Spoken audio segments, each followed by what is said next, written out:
Εάν κανείς κατατάξει λίγο περισσότερο αυτές τις ενέργειες, ανατομικά στον οργανισμό, θα πει κανείς από την καρδιά και επάνω, οι πνεύμονες και ο εγκέφαλος έχουν πιο πολύ κάφα σαν ενέργεια, εκδηλώνουν αυτή την ενέργεια.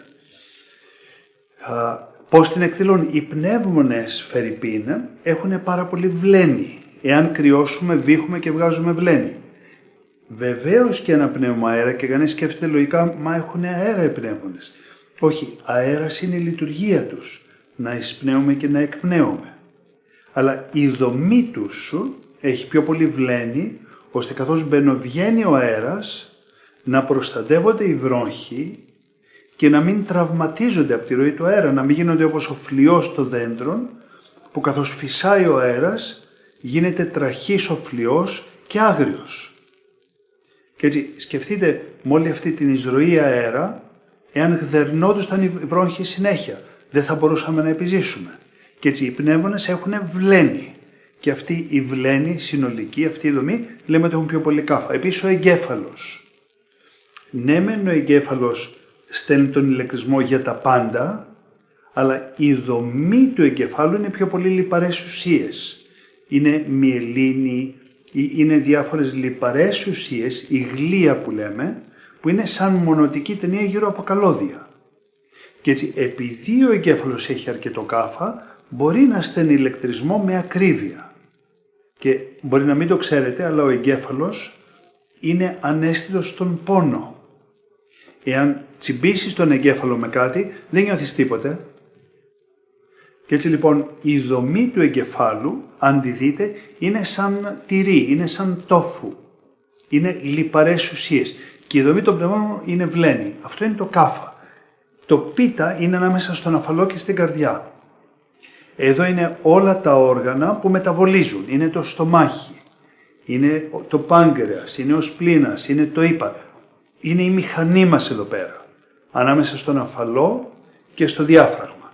Και κάτω από τον αφαλό είναι τα κύλα όργανα. Το παχιέντερο, η μήτρα, η κίστης. Όργανα που έχουν χώρο και κινούν, αδειάζουν και διώχνουν. Είτε είναι εξπερμάτιση, είτε είναι περίοδος, είτε είναι τοκετός, είτε είναι αφόδευση, είτε είναι ούρηση. Είναι κινητικές ενέργειες. Και έτσι ανατομικά υπάρχουν αυτές τις τρεις περιοχές. Επίσης χρονικά κατανέμονται αυτές οι ενέργειες. Μέχρι τα 16 μας περίπου χρόνια, η βασική ενέργεια είναι η ενέργεια κάφα που κυριαρχεί.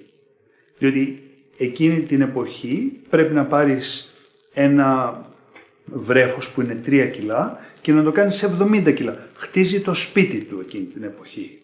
16 με 45 είναι η εποχή της φωτιάς. Βγαίνουν οι ορμόνες.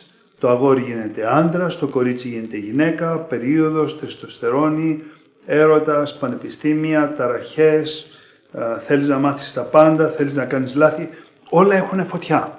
Θες να κυριεύσεις τον κόσμο, θες να αλλάξεις τον κόσμο.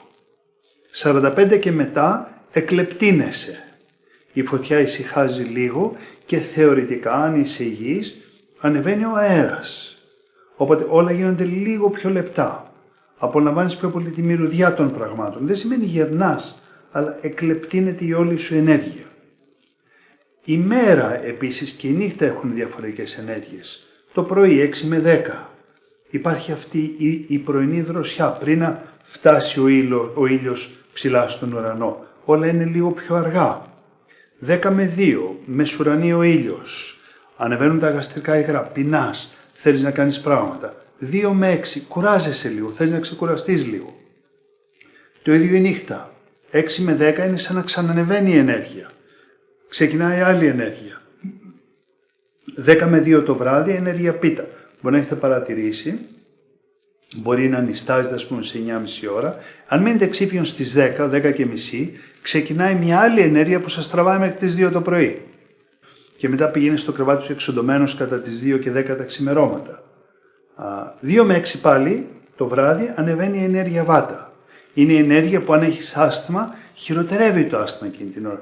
Και έτσι αυτό που λέμε ενέργειες δεν είναι κάτι που είναι μόνο στο ανθρώπινο σώμα, είναι σε όλο το σύστημα της ζωής. ο ήλιος, η γη, οι εποχές, όλα αυτά έχουν ενέργειες. Και έτσι, για να είσαι υγιής πρέπει να αλληλεπιδράς σωστά με όλα αυτά τα υπόλοιπα ενεργειακά συστήματα. Είναι σαν να σκεφτείτε ότι η ενέργεια που έχουμε δεν είναι τελείως δικιά μας, δεν ανήκει στο σύστημα μας. Παραχωρείται από το σύμπαν, μέσω της διατροφής, της αναπνοής, από το φως του ήλιου, από τον αέρα, από όλα τα άλλα ενεργειακά συστήματα που μας περικλείουν. Και γι' αυτό η υγεία θέλει αυτή την συνολικότητα από αυτή την άποψη.